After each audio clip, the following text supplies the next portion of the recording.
Unblocked Englewood is an initiative started by Southside social justice artist Tanika Lewis Johnson in an effort to uplift the legacy of Black homeowners by repairing 25 homes at 65th and Aberdeen. And Tanika joins us now with more. Thank you for coming in. This is such an interesting concept because I think one thing I enjoy about the city of Chicago, and when you go into the different neighborhoods, the homes are so unique.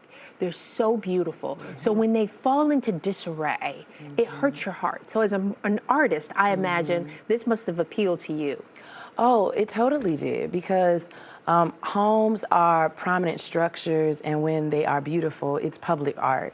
And everyone wants a beautiful home. But unfortunately, because of our histories, our city's history of segregation and redlining, racist housing practices, unfortunately, a lot of the Black neighborhoods, the homes don't get maintained, and homeowners are struggling to keep them up to date. So how are you through artistry helping to raise funds to get these homes beautiful again?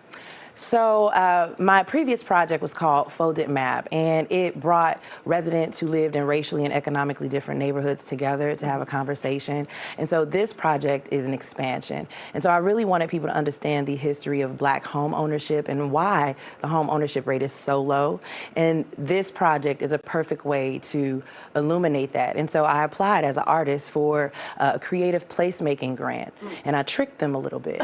I proposed the idea that helping homeowners repair their homes and beautify them is public art. Oh. Very much like New Orleans, right? Yes. You know? No trick there. That's That's true. very true. No trick. True. Look how beautiful these homes are. Yeah. So how did you pick 65th and Aberdeen? Oh, that's such a special story. My previous project called Inequity for Sale, I created 13 landmarkers for homes that were legally stolen from aspiring Black homeowners in my neighborhood, Greater Englewood.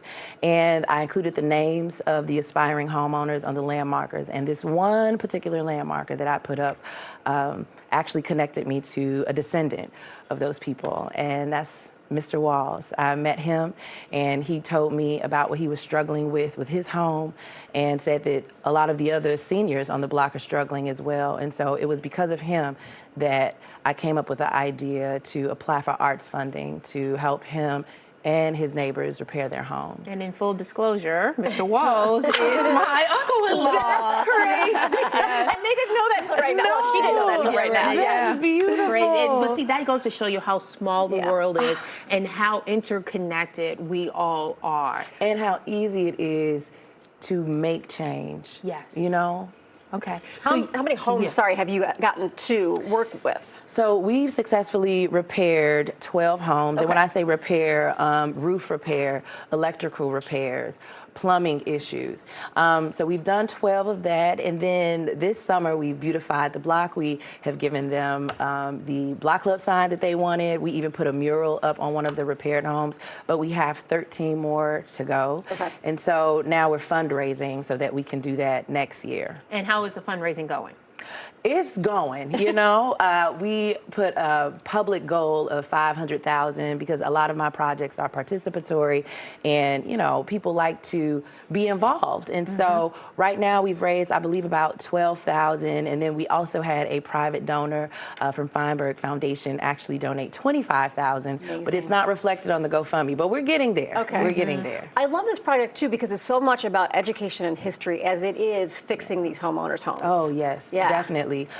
Because especially my neighborhood is a perfect example of how people are unaware of the history of a neighborhood. They hear Englewood is like the poster child of everything wrong, but they don't understand how it got to struggle with a lot of these issues. And it really started with racist housing practices. And the more people know about how these issues came about, then the easier it can be to think of creative solutions. Any plans to expand beyond 65th and Aberdeen? Yes, I heard you say you were from the West Side, Yes, and so I am. the West Side was the epicenter of this predatory practice in the 50s and 60s called land sale contracts, and it's the reason the West Side is struggling. And so I do want to expand the project to the West Side. I've had a couple of organizations reach out to me to do that, and so it would be a dream to be able to expand it in the epicenter of where this happened. Yeah, I mean, there's an amazing documentary out there right now about the land sale contracts, and it blows my mind to this day. Yes, Color Tax. Yes. I actually partnered with them to exhibit not only the documentary, but also the landmarkers. So we're in close conversation with each other. But yes, Color Tax, everybody should Look at watch you. it. Yes, look Awesome. at you. This is awesome. Thank you so much. Yeah. Tamika, thank you so much. ChicagoBungalow.org/unblocked is where you can get more information. Yeah.